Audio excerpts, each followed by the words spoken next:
Jæja, það er komið mars og sólin skín og vetrarkofsarnir þeir tósast upp og styttist í að þeir farið að blómstra.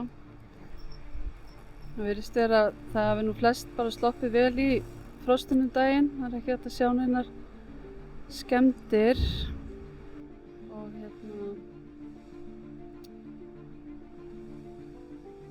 bóndarósurnar eru byrjaðar að gægjast upp.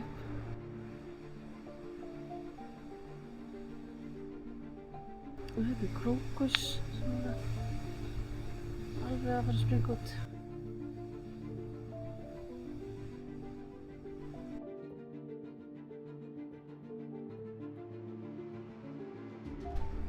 Spurning hvort að jólarósin á að blómstra, hann er svolítið svona,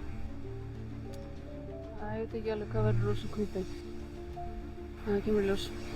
Hjartatankuburkni lítur ennþá vel út. Grænn og fínn. Og hérna sést vel hvað sígrænu plönturnar gera mikið fyrir garðinn á þessum árstíma. Taxusarnir og þynurinn, bambusarnir.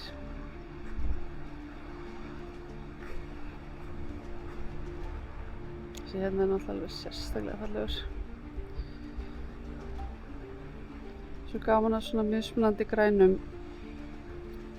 litbrigðum. Gerir svo mikið. Ég þurfti ekki að pakka Eyjajólarósinni inn því að hún fékk bara snjóteppi yfirbreiðslu og sýnist knúparnir alveg óskemmdir. Með bjössi í gróðurhúsi. Hei, bara kósí. Fiskarnir eru hressir í dag. Það hefur hlýnað aðeins þannig að það er nógu lít til þess að fá að borða. Hér eru líka vetrarkossar gægjast upp á moldinni.